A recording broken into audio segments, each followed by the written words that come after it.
Muy buenos días, hermanos. Es grato volverles a ver después de ya 2 semanas sin estar por estos lados. Un saludo a los hermanos de San Francisco. Siempre me mandan saludos y no se los doy, imagínense. Entonces, este es el tiempo para recordar eso. Les mandan muchos saludos, les recuerdan mucho Mario, Estela. Oren por ellos también, allí la obra en San Francisco.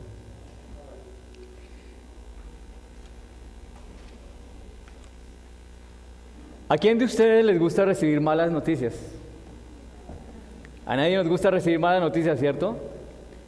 ¿Y por qué no nos gusta recibir malas noticias? Porque son malas, ¿cierto? No nos convienen, nos van a hacer sentir mal. Y si esa noticia, que se convierte en una buena noticia cuando nos dicen, bueno, ¿sabe qué? Lo que estaba por suceder ya no sucede, todo cambió, se transformó para bien. Entonces se torna ¿en qué? En buena noticia, en alegría. Y ese es el pasaje que vamos a mirar en la mañana de hoy. Lucas capítulo 9, versículos 44 al 50, es lo que nos va a ocupar en esta mañana. Estamos viendo Lucas, la vida de los apóstoles, el ministerio de la persona del Señor Jesucristo. Y es interesante, es excitante ver cómo en cada uno de los mensajes que recibimos y de los que estudiamos, cómo obraba el Señor, cómo se comportaban sus discípulos y cómo cada uno de ellos a veces se parecen a nosotros, ¿cierto? Y hoy no va a ser la excepción de lo que vamos a estudiar en la vida de estos hombres que acompañaban a la persona del Señor Jesucristo. Voy a invitarlos, capítulo 9 de Lucas, versículos 44 al 50. En sus Biblias los párrafos están divididos de varias formas, ¿cierto? Sucede que en este tema que vamos a mirar, la primera parte, hay como un párrafo que se coló, por decirlo así, en el repartimiento de las estrofas o de los párrafos. En algunas Biblias, antes del versículo 44 dice, y maravillándose todos de todas las cosas que hacía, dijo a sus discípulos. Así es de que esto nos va a traer como el recuento, o nos va a llevar a pensar y decir, ¿qué era lo que estaba pasando? ¿Qué era lo que recién estaba aconteciendo? Hubo un milagro, ¿cierto? Hubo un endemoniado que fue liberado. Y antes de eso había sucedido la transfiguración, el privilegio de 2 de los apóstoles, de 3 de los apóstoles de estar con Jesús, allí en el monte de la transfiguración. Y luego de esto sucede el milagro por el cual mucha gente se maravillaba. Y luego que se maravillan, el Señor les va a decir algo. Versículo 44. Haced que os penetre bien en los oídos estas palabras, porque acontecerá que el Hijo del Hombre será entregado en manos de hombres. Mas ellos no entendían estas palabras, pues les estaban veladas para que no las entendiesen y temían preguntarle sobre estas palabras. Versículo 46. Entonces entraron en discusión sobre quién de ellos sería el mayor. Y Jesús, percibiendo los pensamientos de sus corazones, tomó a un niño y lo puso junto a sí. Y le dijo, cualquiera que reciba a este niño en mi nombre, a mí me recibe. Y cualquiera que me recibe a mí, recibe al que me envió, porque el que es más pequeño entre todos vosotros, ese es el más grande. Versículo 49. Entonces, respondiendo Juan dijo, Maestro, hemos visto unos que echaba fuera demonios en tu nombre, y se lo prohibimos porque no sigue con nosotros. Jesús le dijo, no se lo prohibáis, porque el que no es contra nosotros, por nosotros es.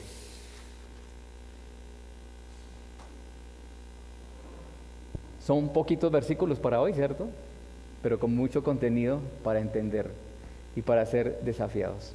Me gusta colocarle títulos o repartirlo por títulos, por puntos. Y la primera parte que vamos a mirar nosotros está en Lucas capítulo 9, versículos 44 y 45. 2 versículos para este tema, en donde Jesús está anunciando su muerte por segunda vez. Jesús anunció su muerte 4 veces seguidas. Voy a decir 4 veces en el Evangelio de Lucas y en otros evangelios. Para los que están anotando, el primer título que vamos a colocarle ahí es sabiendo, mas no entendiendo. Sabiendo, mas no entendiendo. ¿Qué era lo que estaba sucediendo ahí? Volvamos al texto otra vez.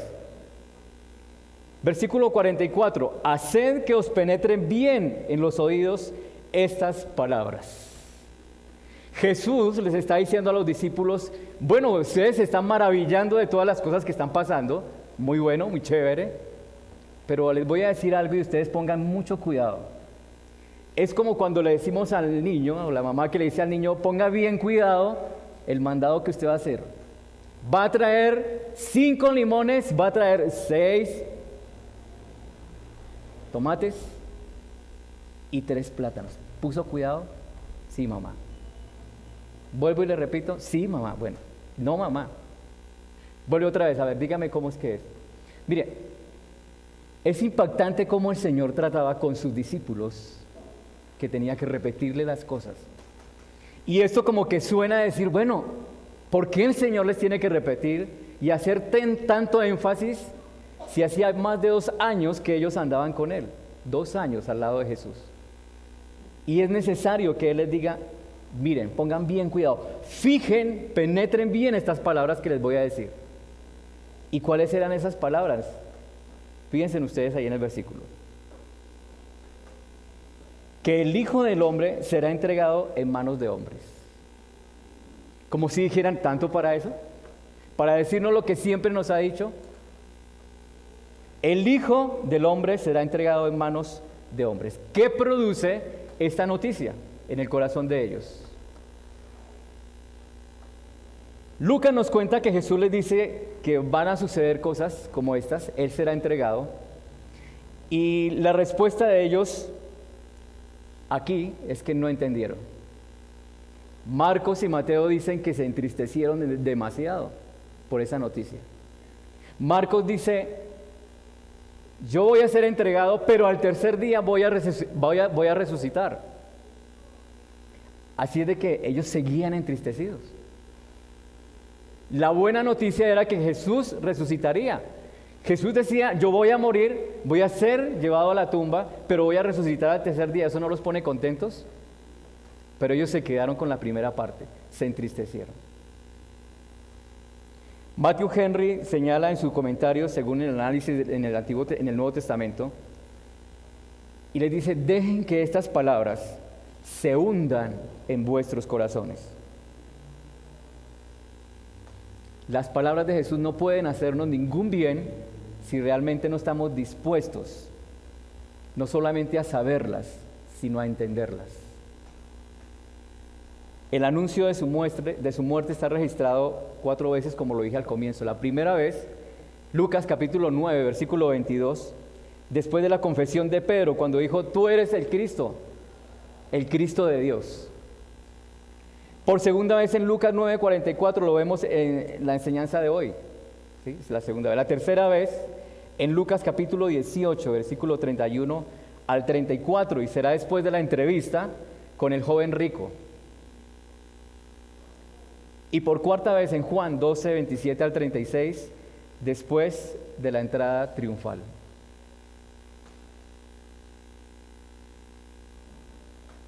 Los evangelios se complementan, aunque a veces son diferentes. Si ustedes toman los evangelios de Lucas, Mateo, Marcos, Lucas y Juan, no todos dicen lo mismo en cuanto al tema, pero eso no quiere decir que faltó algo. Esto no quiere decir que está mal. Siempre lo hemos dicho, son complementos. Como lo hicimos al comienzo, hicimos el ejercicio, ¿no? Al comienzo dijimos de que ellos no entendieron, otros dijeron se entristecieron. ¿Será que entonces o Lucas o Mateo o Marcos estaban diciendo la verdad? No, simplemente ellos lo que veían, escribían o recordaban lo que vivieron con el Maestro. Lucas, por decirlo así, tenía la desventaja de que él no estuvo al lado de Jesús para hacer de primera mano su escrito. Pero él recopiló, dice en Lucas y en Hechos, muy juiciosamente cada uno de los acontecimientos de Jesús. Y eso le daba la autoridad para escribir lo que escribió y lo que tenemos en esta mañana.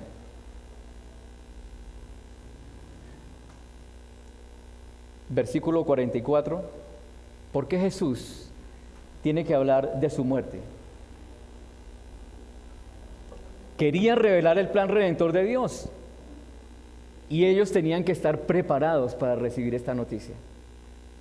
Pero al parecer no estuvieron preparados, porque fíjense que los discípulos estaban pensando en otras cosas, menos en que Jesús iría a morir. Sí se entristecieron, pero estaban pensando en otras cosas, y eso es lo que nos va a estar llevando el mensaje de hoy. Así que no era que ellos no entendieran el plan. Llegamos a la conclusión de que no querían entenderlo, por la condición de los corazones. Por eso el título que le coloqué, sabían, pero no querían entender. ¿Cuántos de nosotros, tomando ya una reflexión, sabemos muchas cosas que la palabra de Dios nos dice, comenzando por la salvación? Sabemos que el pecado produce muerte. Sabemos que el pecado conduce condenación. ¿Lo sabemos? ¿Lo entendemos? ¿Lo aceptamos? Creo que hasta ahí llegamos, ¿cierto? Sabemos que sin Cristo esa vida va al infierno, a la condenación. Pero solamente lo saben. Lo pueden hasta llegar a entender, pero no lo aceptan. De igual manera, el resultado será la muerte eterna. ¿Recuerdan ustedes a Pedro? En Mateo capítulo 16, 22, cuando en una de sus presentaciones Jesús le dice, ¿saben qué? Yo voy a morir y voy a ser entregado en manos de los ancianos y de los los gobernantes de Jerusalén para morir. Y fíjense en la reacción de Pedro. Pedro sabía muy bien lo que había de acontecer porque lo estaba viviendo con el maestro. Pero en Lucas capítulo 16, 22, frente a esta noticia de que Cristo moriría, ¿qué dice Pedro? Pedro dice, tomándole aparte, comenzó a reconvenirlo diciendo, Señor, ten compasión de ti mismo. En ninguna manera esto te acontezca. Entonces Pedro se lo llevó aparte y comenzó a reprenderlo, dice otra versión. La otra versión dice, Señor, Dios tenga compasión de ti, que nunca suceda esto. ¿Qué estaba pasando en la vida de Pedro? ¿Será que Pedro tenía la mejor intención de evitar que el maestro fuera a la cruz? Bueno, quizás uno dice, bueno, yo no quiero que vayas a la cruz, Jesús. Pero como Jesús conocía los pensamientos de ellos y entendía y veía muy bien lo que Pedro le estaba diciendo, le dice, apártate de mí, Satanás, porque pones la mira en las cosas de la tierra y no en las cosas del cielo. Es como si dijera, ¿sabes qué, Pedro? Estás actuando como actúa Satanás. Estás tomando palabras en las cuales quieres tú truncar el plan de Dios. Y saben que como Pedro, nosotros también a veces somos tan impetuosos que queremos truncar lo que es el plan de Dios para mi vida. Y a veces nosotros decimos, Señor, sí soy salvo. Vienen las pruebas, vienen los momentos difíciles, pero eso no me gusta. Viene la tentación, pero tampoco me gusta. Sabemos que la tentación no viene de Dios. Pero si Él permite que seamos tentados, es porque quiere probar el corazón de nosotros. Y Él seguía probando el corazón de sus discípulos. ¿Conocía el Señor el pensamiento de Pedro? Lógico, sí. ¿Conocía el corazón y el pensamiento de los discípulos cuando les está dando esta noticia? Sí, lo conocía muy bien. Pero Él siempre quiere escuchar de nuestros propios labios y de nuestras propias actitudes qué pensamos de Él, qué decimos de Él.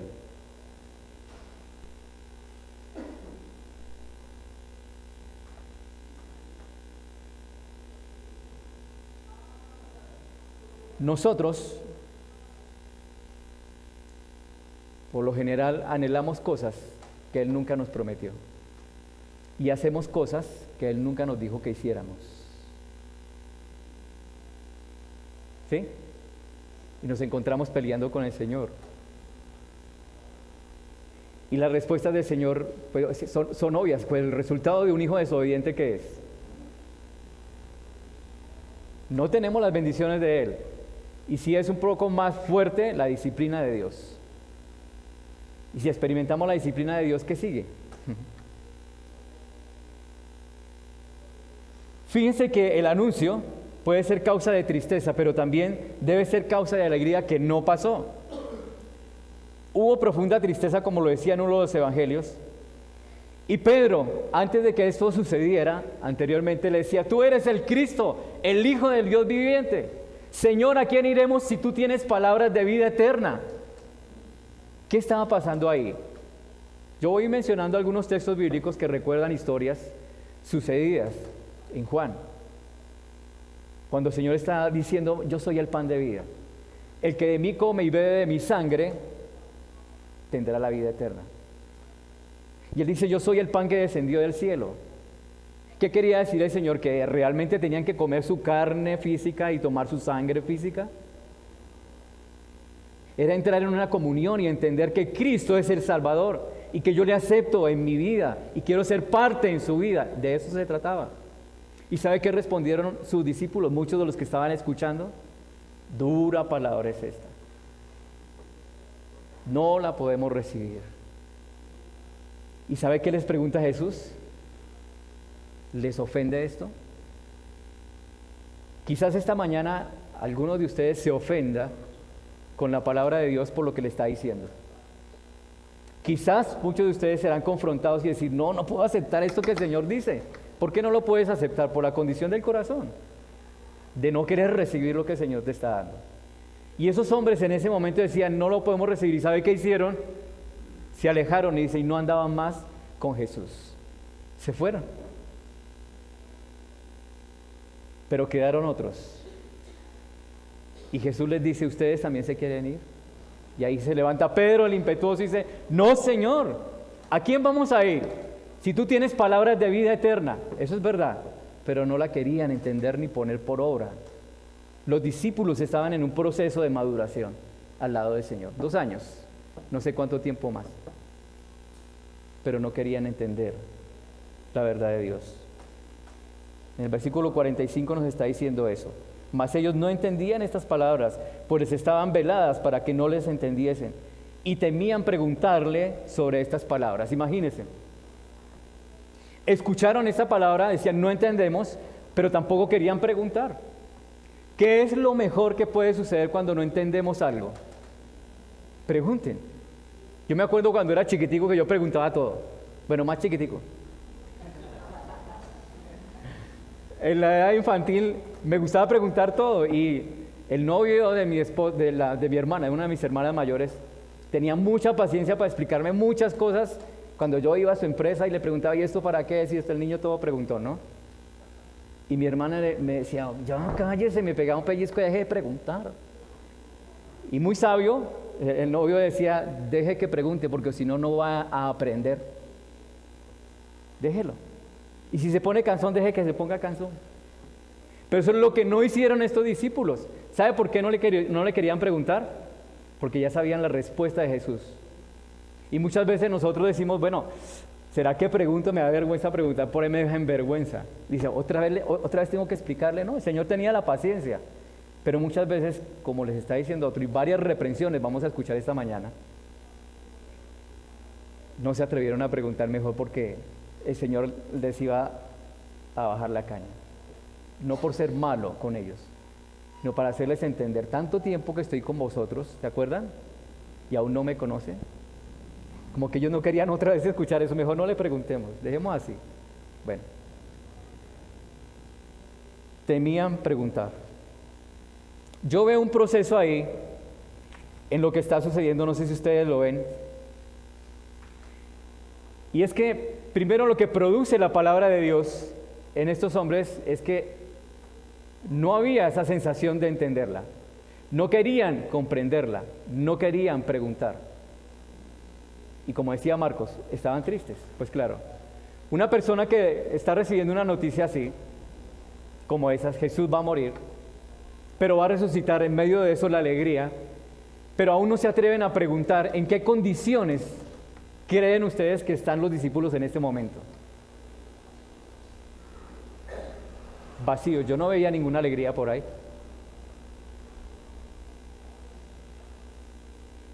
Y lo segundo que vamos a mirar, que tiene que ver con el proceso que estaban llevando estos hombres.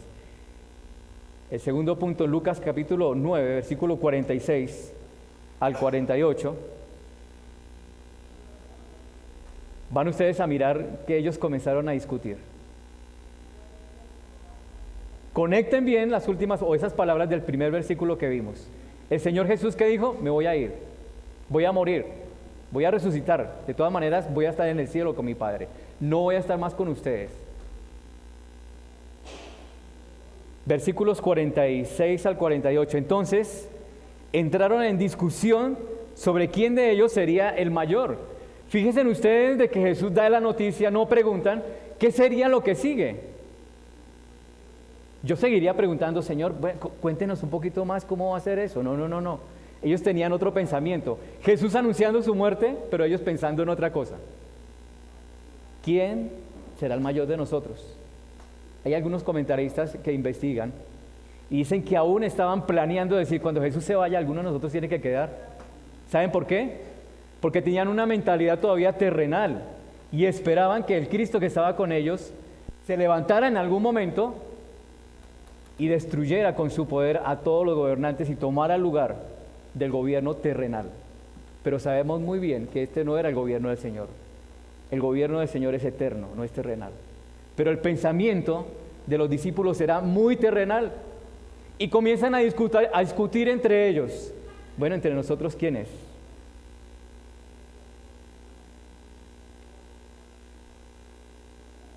El corazón de ellos es como el corazón que describe Jeremías, capítulo 17:9, perdón. Engañoso es el corazón, más que todas las cosas perversas. ¿Quién lo conocerá? Y esto que está por suceder o que está sucediendo en este texto es perverso. Querer usurpar el lugar que el Señor va a dejar. Para mí fue mucho impacto poder entenderlos así. Creer que sus discípulos eran capaces de cualquier cosa, aún estando el maestro entre ellos. Qué mente, ¿no? Hay que prestar atención en quien depositamos nuestra confianza. Pongan bien cuidado. Pero no solamente en quien depositamos nuestra confianza, sino para quién lo hacemos. Y de ninguna manera ellos están haciendo algo para la obra del Señor. De ninguna manera están pensando en Dios ni en Jesús, sino en su propio corazón egoísta de un lugar prominente. Creo que más adelante vamos a ver lo que una de las mamás de estos apóstoles pedía, Señor, que mis hijos se sienten, o sea, eran atrevidos, hasta su mamá, las mamás eran atrevidas también, de pedir lugares que no eran dados para nadie aquí en la tierra, solamente para el Hijo de Dios, y a quien Él decidiera darlo, lo daría. Pero ese es el pensamiento del ser humano. Pensamos más en el bienestar terrenal que en el espiritual. La pregunta es, ¿cómo está esa condición tuya en tu corazón? ¿Siguiendo, mas no sirviendo? ¿Dije yo el título? Creo que no lo dije, que es de esta segunda parte. Siguiendo, mas no sirviendo. Ellos decían seguir, tú eres el Cristo, sí, seguir a Cristo. Pero le querían servir, no, antes querían que se fuera para tomar el lugar. Y uno dice, los apóstoles andaban con Jesús y predicaban, y sí, Él les dio autoridad para sanar, para echar fuera demonios, para hacer muchas cosas. Y aún así, no le creían al Maestro. Terrible, ¿no? Terrible. Pero miremos por un momento, hagámonos una película ahí en nuestras mentes. ¿Cómo fue esa discusión que tuvieron ellos? Y mirando uno de los libros de John MacArthur que se llama 12 discípulos comunes y corrientes, 12 personas comunes y corrientes, eran las características de cada uno de ellos y le dan un nombre a cada uno de ellos. A Pedro le dicen el impetuoso, a Andrés le llaman el apóstol de cosas pequeñas, a Jacobo el apóstol de la pasión, a Felipe el analítico, a Juan el apóstol del amor, a Natanael en quien no hay engaño, a Mateo el cobrador de impuestos pero conociendo al Señor, a Tomás el pesimista, a Jacobo el hijo de Alfeo el predicador fuerte, a Simón llamado el celote con un temperamento fuerte y celoso de un partido extremista de los celotes, Judas el hijo de Jacobo, un hombre humilde, discreto, manso, piadoso, que amaba al Señor, y Judas el Iscariote, el hipócrita y el traicionero. ¿Se imaginan ustedes cuál de ustedes va a ser? No, pero si es que usted es el pero no, pero es que usted le dicen que es el del amor, pero no, tampoco hasta allá. Entonces, ¿quién va a tomar el lugar?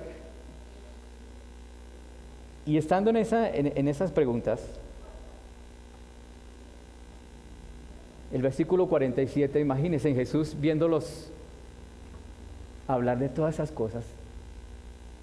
Dice Mateo de que Jesús esperó que llegaran a su casa y cuando se sentaron, les dijo, bueno, ahora sí cuéntenme en qué era lo que ustedes estaban diciendo. Jesús no sabía, Jesús sabía muy bien lo que estaban diciendo y qué querían.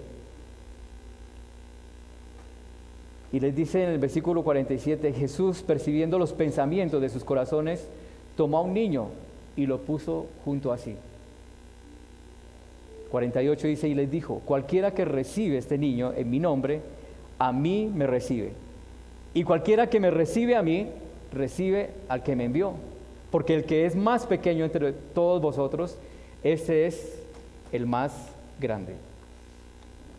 Y ahí estamos mirando el tema de la humildad. El tema de la humildad. ¿Qué quería cada uno de estos discípulos? Como eran pensamientos terrenales, eran egoístas. Cada uno quería pensar por sí mismo. Y esa es la reprensión del Señor. Toma a un niño, que es la mejor expresión de ternura, de inocencia, para decirle, cualquiera que me reciba a mí, como recibimos a este niño, porque claro, los pone en medio. Imagínense ustedes, el Señor coloca al niño, y la pregunta de ellos podría ser, y bueno, ¿y qué? ¿Por qué trae un niño? Y les dice a ellos, ¿no? Recordemos que el Señor en otra ocasión tomó también un niño para expresar también lo mismo para los discípulos, para quienes lo estaban escuchando. Los niños inspiran ternura, inocencia. Y dice que el que me recibe a mí, como este niño, de una forma inocente y tierna, ¿qué dice él? No solamente me recibe a mí, sino al Padre, al que me envió. Fíjense, con una sola acción, ¿qué puede suceder? El desastre en la vida espiritual de una persona comienza entendiéndose eso. De que primero sabemos lo que tenemos que hacer, pero no lo queremos hacer. De que segundo, lo que estamos mirando ahorita, quieren seguirle a Dios, pero no le quieren servir. Quieren seguirle de lejos, pero no se quieren comprometer. Y esa es la vida también de muchos de los creyentes, quizás de muchos de los que estamos aquí sentados. Yo voy a la iglesia. ¿Por qué vienes a la iglesia? Porque me gusta. ¿Y qué te gusta de venir a la iglesia? Porque pues, chévere, ya explican chévere la palabra de Dios. ¿Y solamente eso? Sí, ya. Otros dirán, yo solamente es como porque me gusta venir nada más, pero eso de comprometerme, no, eso no va conmigo. Lo digo de verdad porque lo han dicho, muchas personas lo dicen. Y uno les dice, ¿y sabes qué piensa Dios de lo que está diciendo? Dice, no sé. Que si te tiene aquí y le has conocido como el Salvador personal es porque quieres que crezca. Que la inmadurez con la que andaban los discípulos no era realmente porque el Señor no les estuviese enseñando, no los estuviese instruyendo para lo que tenían que hacer. Fiel era el Señor para enseñarles las Escrituras. Fiel era el Señor aún para no dejarlos sin reprensión. Cuando se enseña la palabra de Dios en esta mañana, a veces son exhortaciones, ¿verdad? Que uno dice, la palabra de Dios tocó mi corazón hoy. Pero no solamente que toque tu corazón y sientas la emoción de decir, a partir de hoy voy a cambiar, porque me quiero comprometer con mi Señor.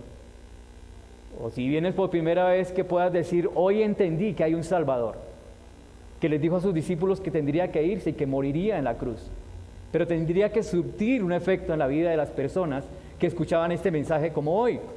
Él vino a morir por ti, ir a la cruz, derramar su sangre para darte vida eterna. Pero a los que estaban sirviendo con Él les dice, hoy vine a recordarles el compromiso de una vida que no solamente le conoce, sino que le quiere servir a Él, sino que solamente le quiere servir a Él. Primera de Corintios capítulo 14, versículo 20.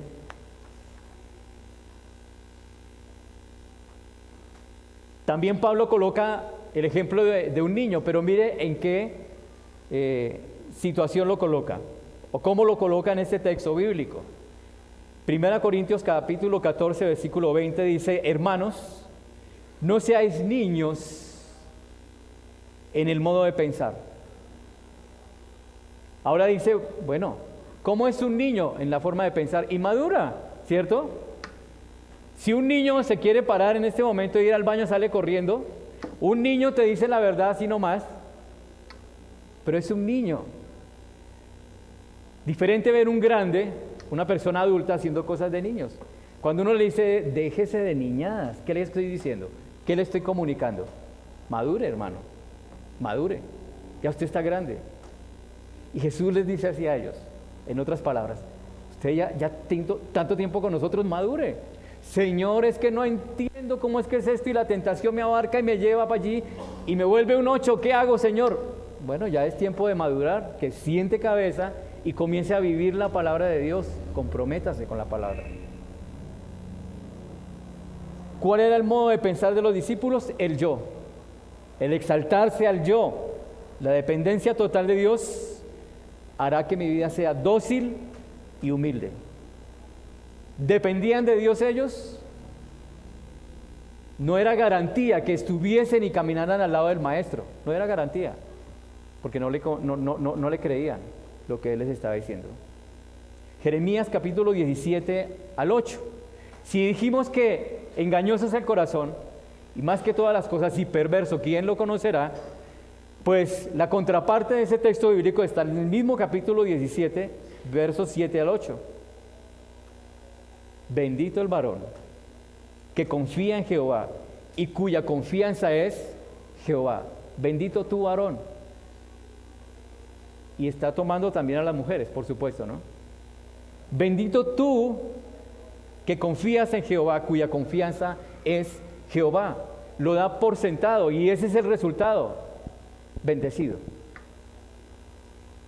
Porque será como árbol plantado junto a las aguas, que junto a las corrientes echará sus raíces y no verá cuándo viene el calor, sino que su hoja está verde y en el año de sequía no se fatigará ni dejará de dar fruto.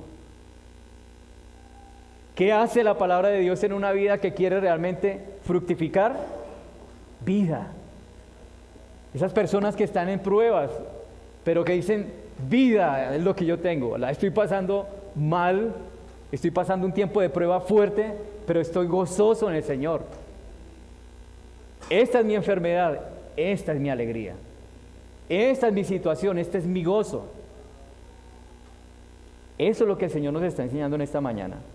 Bendito el varón que puede confiar en el Señor. La palabra del Señor que se aplica en la vida de una persona o que yo permito y la aplico en mi vida me mantendrá fresco.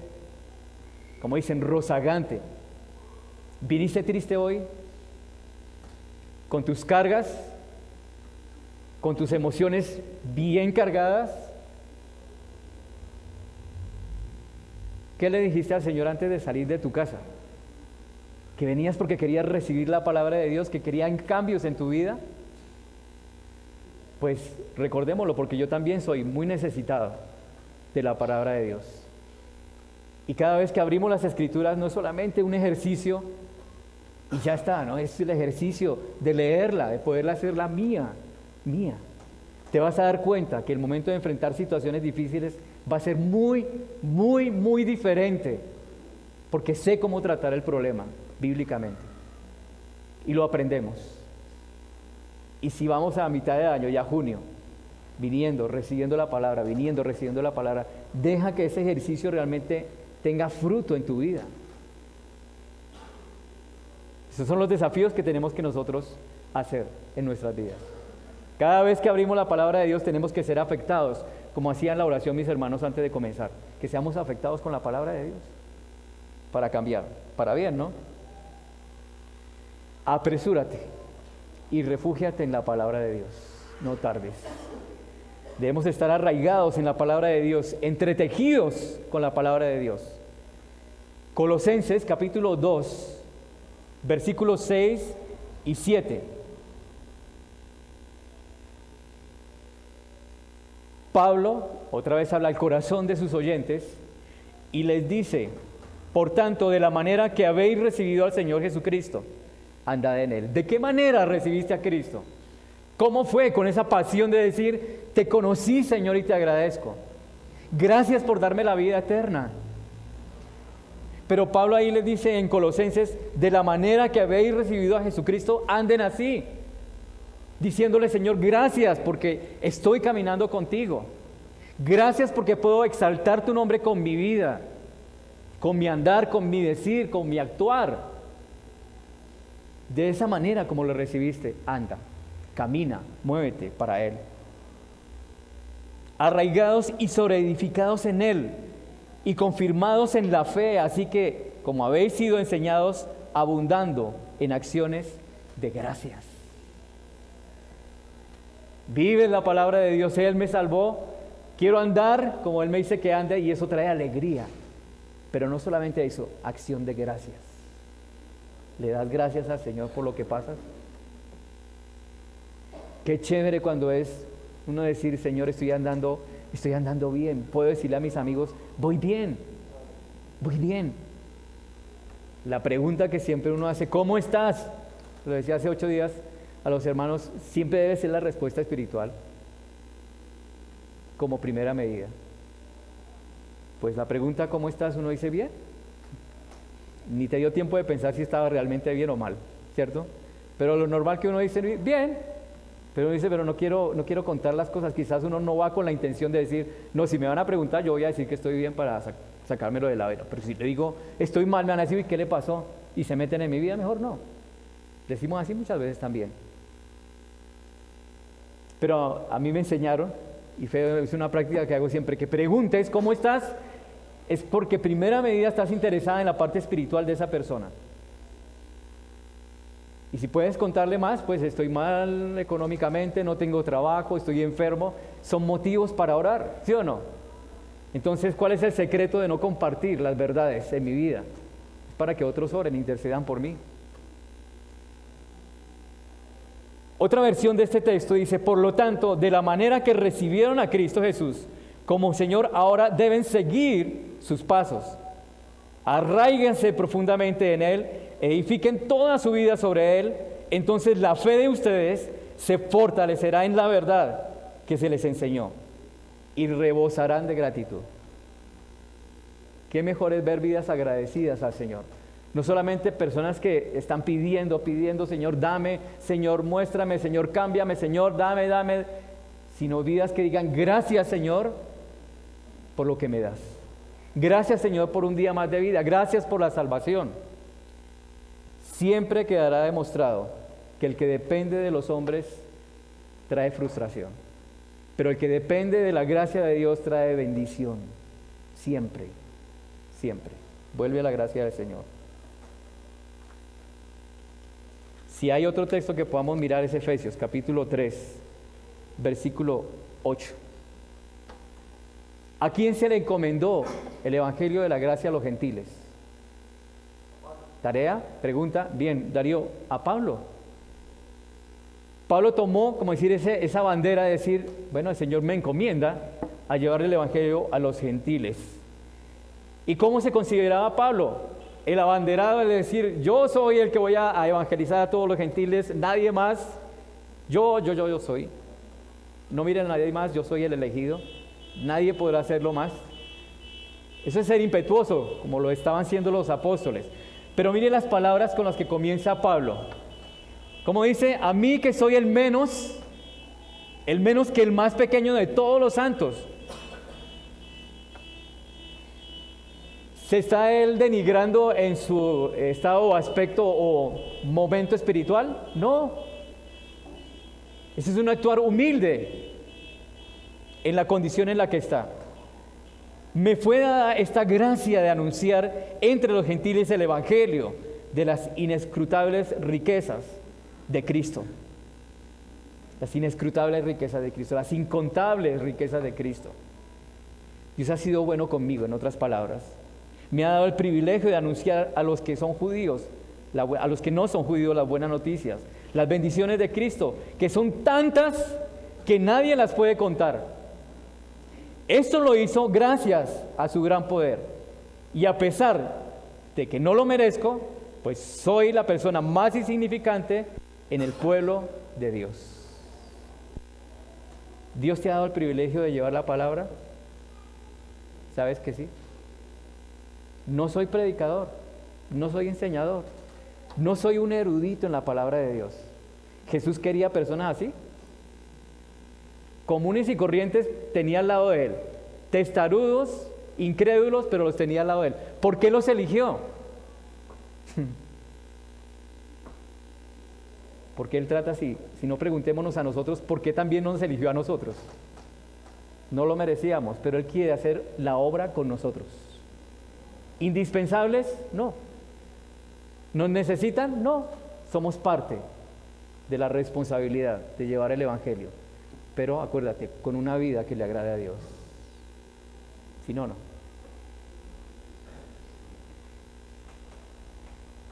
Alguien dijo, Jesús quiere bajar y servir, pero los discípulos querían subir y dominar.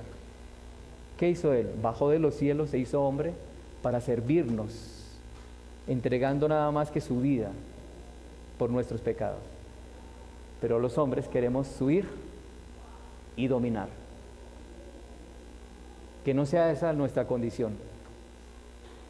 Y si eso trae una grata exaltación, recíbela de esa manera, con agrado, diciendo hoy tengo que hacer cambios en mi vida. Realmente, si no es hoy, no sé cuándo será. Lo tercero que vamos a ver como punto final está en Lucas capítulo 9, versículos 49 y 50, 2 versículos.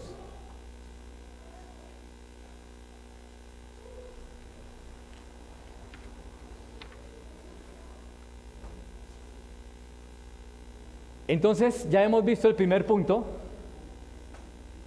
y decía que sabían, mas no lo sentían. Lo segundo es que seguían al maestro, pero no le querían servir, mas no le servían. Lo tercero que vamos a ver es señalando, mas no solucionando. ¿Por qué? ¿Qué va a pasar ahí? Capítulo 9. Versículos 49 y 50. Algunos tienen un título ahí, el que no es con nosotros, por nosotros es. Y allí el Señor va a atacar lo que se llama la palabra sectarismo. O sea, las personas que dicen el exclusivismo nos pertenece a nosotros, nadie más lo puede hacer. ¿Qué es la palabra sectarismo? Para los que quieran escribir, es la intolerancia, la discriminación o el odio a quienes surgen como importantes más que nosotros o a los que quieren hacer cosas diferentes a nosotros.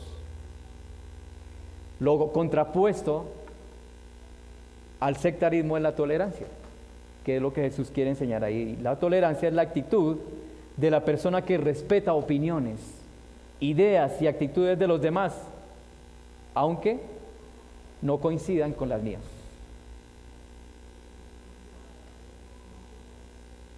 Entonces respondiendo Juan dijo, fíjense que va conectado con el entonces. Entonces, están todavía ahí, este párrafo no está 2 días, 3 días, está seguido. ¿Qué tenía que ver con lo que va a decir Juan ahí, con lo que se está pasando? Jesús anunció su muerte, se quieren tomar el lugar de Jesús, ahora Juan como que la va a completar, como que la va a terminar de embarrar. Entonces respondiendo Juan dijo, Maestro, hemos visto que hay uno que echa fuera demonios en tu nombre y se lo prohibimos porque no sigue con nosotros.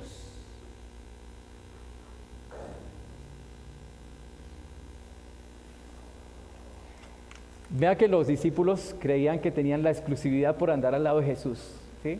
¿Quién de ustedes no se siente cómodos cuando andan con el duro de la empresa? ¿Sí? Y que el duro de la empresa me dice, vamos, acompáñeme. ¿Qué está haciendo? No, deje ahí, tranquilo, deje encargado y nos vamos. y se lo lleva a pasear, se lo lleva a comer helado, lo lleva a almorzar. Lo hicieron conmigo alguna vez. Y disfruté de estar con el duro de la empresa. Y dije, ¿y por qué hace esto? Nunca se lo pregunté. Dije, ¿y por qué lo hace?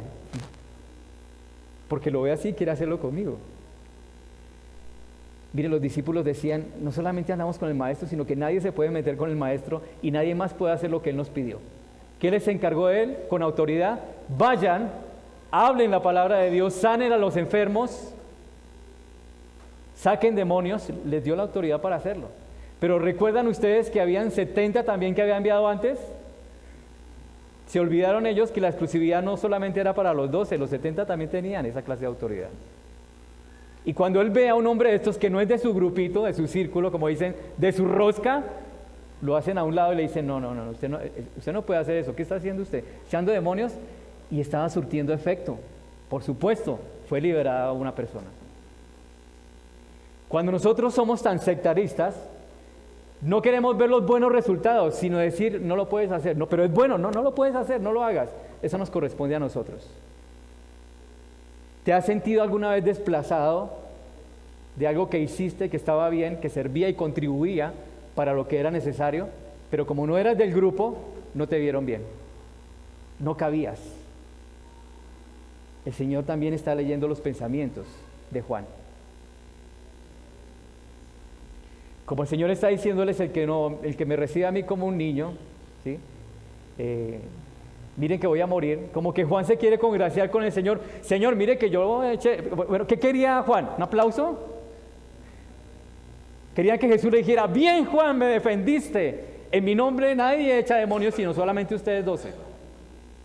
¿Será que Juan quería eso? ¿El aplauso? Pero yo creo que a veces sí. El sectarismo busca eso. Y el sectarismo divide y destruye. ¿Ustedes creen que esta iglesia es perfecta? No. Y si estás buscando una iglesia perfecta, no vayas porque la dañas. Todos somos imperfectos. Todos somos diferentes. A veces nosotros decimos el sectarismo es tan terrible que vamos a ir a evangelizar y nos invita a un grupo que cantan alabanzas y se paran en la cabeza, pero están predicando el evangelio y ganan almas y dicen, no vamos con ellos porque es que lo que pasa es que no me gusta cómo canta, pero están ganando personas para Cristo. Y el sectarismo dice, ustedes no son de sana doctrina, porque es que levantan las manos. ¿Qué es la sana doctrina? Alguien decía, nosotros hablamos de mucha sana doctrina, pero no practicamos esa sana doctrina. Entonces, ¿de qué sirve? De nada. Y decimos, esta iglesia es de sana doctrina. Por supuesto que sí. Muy buena doctrina, sí, somos biblicistas. No estamos predicando, situaciones de hombres, ni experiencias extrasensoriales, nada de eso. Ni de que me hablaron, ni que soñé, no. Es la palabra de Dios y la estamos tratando de explicar. ¿Sí? Si estás aquí, dale gracias a Dios porque llegaste a un lugar bien, no porque sea noroccidente, sino porque el Señor, bajo el temor que coloca a los hombres para enseñar, lo hace así y los ha elegido, los ha escogido.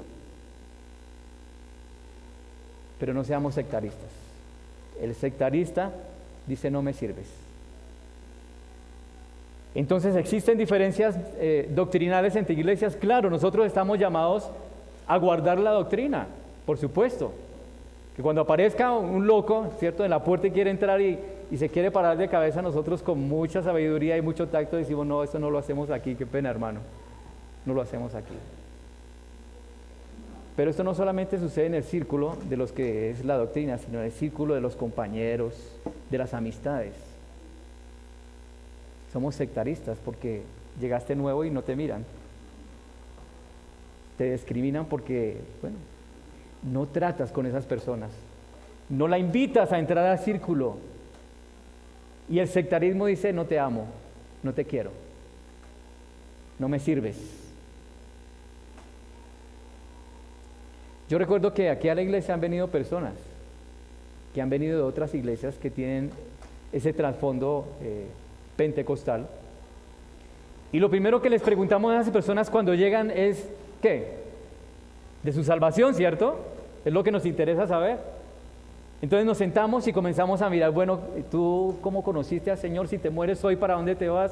Debes saber responder bíblicamente también, ¿cierto? Y saben que esas personas vinieron y dijeron, yo entendí que era un pecador, yo entendí que mi condenación era así, porque mi pecado me llevaba allá, pero entendí que la salvación viene del Señor, y entendí que Cristo vino a morir por mis pecados, y le recibí en mi corazón y soy salvo. ¿Y qué le dijimos nosotros? No, pero es que esa salvación no te sirve porque es que fue allá en tu iglesia. ¿Sí? Eso es ser sectarista. Y es más, nos contaron que se bautizaron allá. Y nos dijeron, hermanos, ¿ese bautismo nos sirve para servir aquí? No, hermano, no te sirve porque es que fue allá. Entendieron que era dar testimonio público en las aguas del bautismo. Si fuésemos sectaristas, hubiésemos hablado así. No nos sirve porque fue allá. Mi esposa aceptó a Cristo Jesús en una iglesia pentecostal. Y cuando llegó a la sana doctrina, ¿qué le dijeron? No, tiene que volver a aceptar a Cristo porque es que fue allá. No, era claro. No seamos sectaristas ni exclusivistas en lo que hacemos. ¿Dios puede obrar en cualquier lugar? Sí. ¿Con qué personas? No lo sabemos. ¿De qué maneras? Tampoco. ¿Cuál es el criterio que tenemos que tener? La tolerancia. La tolerancia es la fuente de paz. La intolerancia discute, pelea y destruye. Filipenses capítulo 1, 15 al 18. Y me gusta cómo Pablo habla de esto que les acabé de decir. El sustento bíblico, Filipenses 1, capítulo 15, 18. Miren lo que dice Pablo. Algunos, a la verdad, predican a Cristo por envidia y contienda, pero otros de buena voluntad. Los unos anuncian a Cristo por contención, no sinceramente, pensando en añadir aflicciones a mis prisiones, pero los otros por amor, sabiendo que estoy puesto para la defensa del Evangelio. ¿Qué pues? Que no obstante, de todas maneras, o por pretexto o por verdad, Cristo es anunciado, y en esto me gozo y me gozaré. Interesante. Los discípulos criticando y Jesús diciéndoles lo siguiente, versículo 50. ¿Qué les dijo Jesús entonces? ¿Qué le respondió a Juan? Jesús le dijo, no se lo prohibáis. ¿Por qué? Porque el que no es contra nosotros, por nosotros es. ¿Jesús conocía el corazón de esa persona? Por supuesto que sí, Él conoce los pensamientos. Su omnisciencia para con los hombres es infinita. Conoce los pensamientos de toda la humanidad, tanto del creyente como del inconverso. Y sabía muy bien con qué propósito ese hombre estaba liberando a esa persona del demonio y el poder que le había dado. No se lo prohíban. Si está haciendo una obra, a mí no me ofende eso. ¿A ustedes les ofende? No, pero Jesús, o sea, yo a veces yo pienso a esos discípulos como que el Señor le bajaba los ánimos, ¿cierto? Los humos, como dicen por ahí. Quieto, tranquilo. Tranquilo. Usted sírvame, no critique. Usted haga lo que tiene que hacer, como le colocan a los caballos, ¿cierto? Para que no mire y se distraiga. No, usted ande derechito. Y usted mire por donde tiene que, no se distraiga. Si este hermano está haciendo mal, ayúdelo a corregirse, no lo critique. Póngase en el lugar de él. Que no hace lo que yo hago ni como yo lo quiero hacer. A veces, si yo me he visto así, a veces yo quiero que los demás se vistan así, no está bien, ¿no? ¿Quién dijo que para predicar se necesita corbata? Pero el sectarismo dice, si no te pones corbata no puedes predicar. ¿Sí? No puedes subir. Eso es ser sectaristas y exclusivistas. El Señor odia eso. Y ahí lo estamos viendo. Déjenlos. Siempre y cuando no perviertan la doctrina.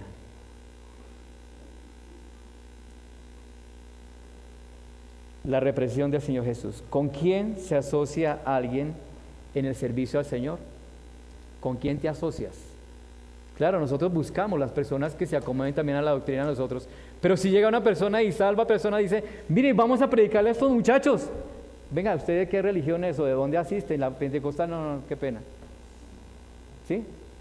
Hay un grupo que decía, en diciembre vamos a ir a repartir chocolate y pan y vamos a ir a darles, vamos a bañarlos y vamos a cortarles el pelo. Y esa persona los miraba y decía, ¿ustedes hacen eso? Uy, no, no, nosotros no hacemos eso en nuestra iglesia. Uy, no, no. Sectaristas, exclusivistas.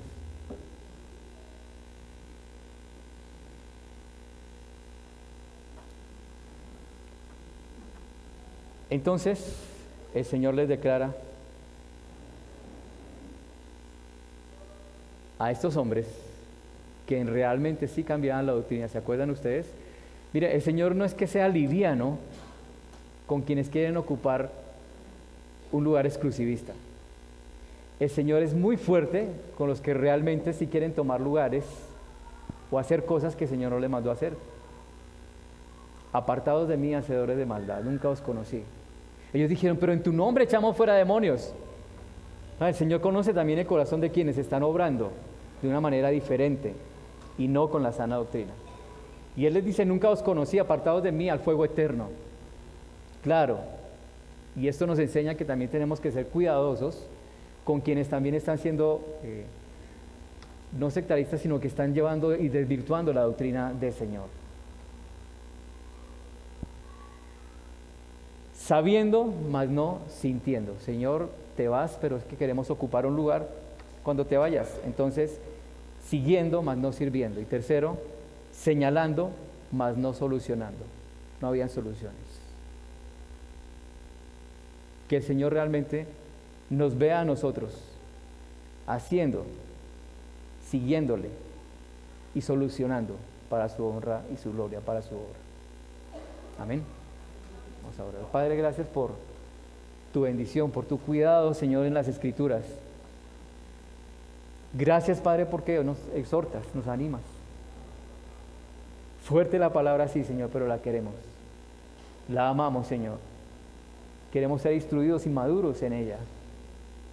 Gracias por mis hermanos, Señor, y la paciencia también para escuchar, pero también la responsabilidad que una vez más se suma en sus corazones y en mi corazón, de que hoy escuché una vez más tu palabra, de manera que ya no tendré excusa para lo que venga en mi vida y cómo lo voy a afrontar. Muchas gracias te damos, Señor. Oramos en el nombre de Cristo Jesús. Amén.